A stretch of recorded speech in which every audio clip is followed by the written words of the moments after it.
Hey everybody, it's good to be here again, and today I'm going to talk about resilience again. If you remember last time, I said there were different types of resilience, and I was going to talk about those in the next few weeks.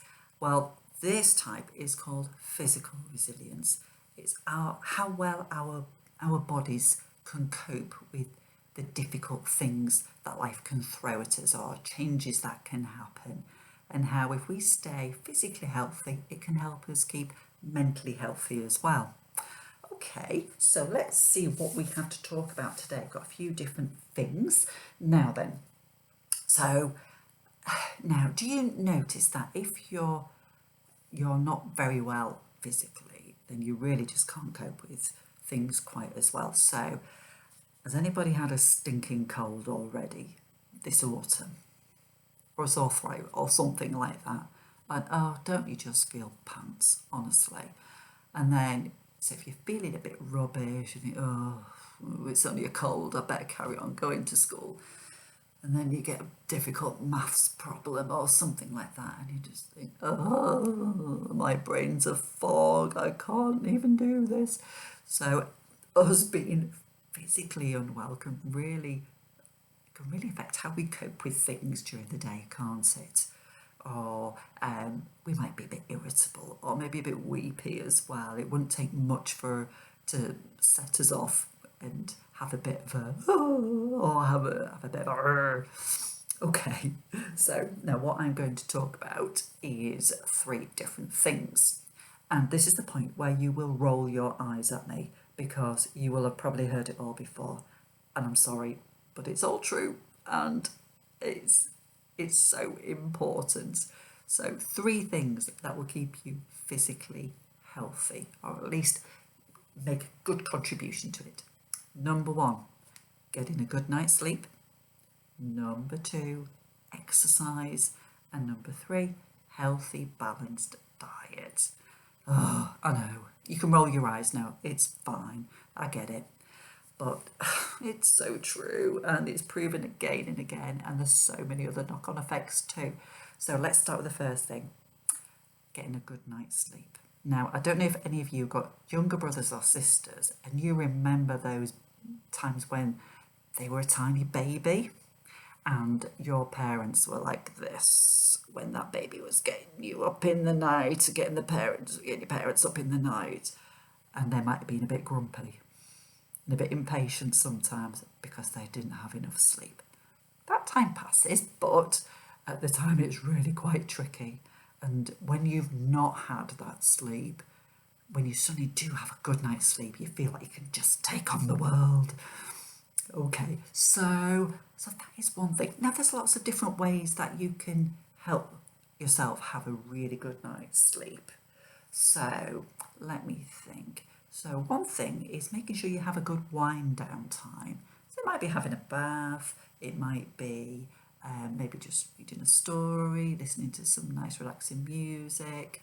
Um, Avoid screen time for half an hour or so before bedtime.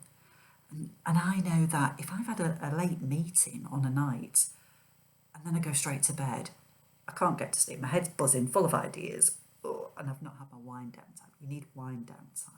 Okay. Yes, you can maybe do some breathing exercises.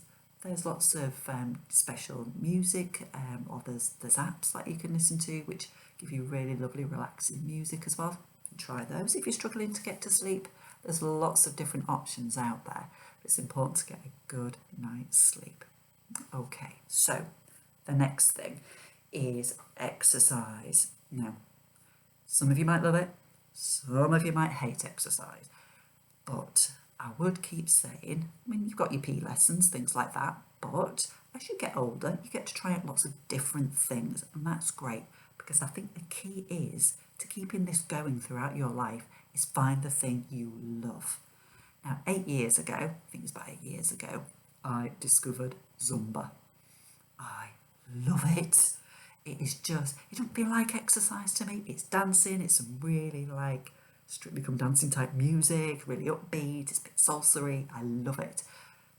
And do you know what? No matter what sort of grumpy mood I'm in beforehand, I go and do my salsa and then I just feel uplifted. It sends all those feel-good hormones to your brain. You feel better and you feel more able to cope with everything else that's going on. And it's really good for your body. It gets your heart pumping and it gets, your muscles going. So it helps you be strong and fit and healthy. So it helps you cope with it, helps you be more resilient. But there's lots of exercise about. You don't just have to do that. You can do anything. You might be a football fan. You might like dancing. You might like to just go for a nice walk. You might like to swing on a swing or run around at the park. Find a thing that you love and try and do that a few times a week. And it's so important. Okay, and the last one we said healthy eating, didn't we? So now don't get me wrong. I'm just sitting here having had a cup of tea and a cream scone because today's my birthday. And that's okay. It's good to have treats, isn't it? It's good to treat yourself. And yeah, it's been nice to be spoiled today. But perhaps if I did that every day, I maybe would not start to feel well. I might feel a bit sick for starters. And I might start to feel sluggish and like I've not got enough energy. Just feel, I call it pogged. I feel pogged. So you've got to be very, very careful and have a balanced diet. So you need a diet, lots of good food that will give you energy, but it will also give you the vitamins and minerals that you need to grow and to be able to fight off infections and things like that. So it's important to get that balanced diet because again, you will feel better. Okay, now then, here's a little thing that can help you. So you should have hopefully in front of you, or your teacher might have one, is a little picture like this. There you go. Can you see it? So it's all about building resilience. Now, what I want to show you is about the importance of balance. Treats are absolutely fine. And those times when you've had an absolutely rubbish day, a treat is fine, isn't it? But it's when those treats start getting a bit too often that the balance starts to tip like this and starts causing all sorts of other health problems. So I'll give you a bit of a clue. So look here, we've got self-comfort and self-care. So self-comfort's those things that you do when you've had a bad day. Let me give you a clue. Oh, look at that, look at that cake. So that's like me. Remember, I'd happily give that piece of that a good home, wouldn't you? So now, if I've had a bad day, I can imagine, a piece of cake would just make me feel that bit better, wouldn't it? But if I did that all the time, that would cause me all sorts of health problems and those scales would start tipping, wouldn't they? So it's not good self-care to do that all the time. So self-care is about looking after yourself in the longer term. So making sure that yes, you feel okay now, but also into the future as well. Okay, so I've got loads of pictures here that this is for me. This is what I do for self-comfort and self-care. And you can decide which side you think it should go on. Okay, so this will just give you a clue and then you can do your own. Okay, so cake. So cake, yeah, that's a bit more self-comfort and I've got to be careful, haven't I? Okay, let's have a look. What else have we got here? Oh, yes, I've already mentioned, look, that is not me, by the way. So that is like my Zumba class. Now that is exercise and healthy, isn't it? So that's going to be self-care. Let's see, what else have I got? Oh, I've already mentioned that I like gardening. So now again, where would that go? Do you think self-comfort or self-care? Now it gets me out in the fresh air and it's exercise. And I make things at the end of it, don't I? Like blueberries and lettuce and things like that. So actually, yeah, that's pretty good. And it's really good for mental health in that as well. So yeah, that'd go here. Let's have a look what else we have got. Oh, look at that. Look at that nice fruit salad there. Oh, packed full of vitamins, that is. Self-comfort. Actually, it's very tasty too, but actually that's looking after yourself because that's going to give me a lot of vitamins that I need to keep me healthy and fight off infections too. Oh, here we go. What about this one? Reading. Now I do that when I've had a bad day. I'll go and read my favourite book or something like that. I wonder what your favourite book is. But actually, that's pretty good. That can help me look after myself. And depending on what books you read, it could give you all sorts of information too, couldn't it? Okay, let's see what else we've got. Chocolate. I've got such a sweet tooth. I don't know about you. Chocolate. Now, where do you think that's going to go? Probably that. So yeah, that's fine. Now and again, maybe not all the time. So again, treat with caution. That's what she doesn't tip out into causing you long-term health problems with your teeth and your health and things. Okay, so let's do a few more. Okay, so we've got here, can you see that there? So that is coffee with friends. All right, it might be a virtual coffee with friends at the minute, but now that's really good comfort for me because I love spending time with my friends and having a chat and having a giggle. They cheer me up. What about you as well? Do you like spending time with your friends?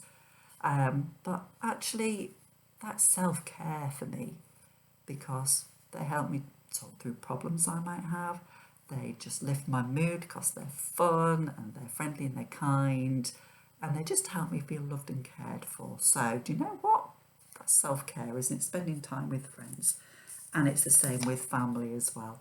Now, actually, this could go in both because if I need a hug, I can go to my family and my kids give great hugs.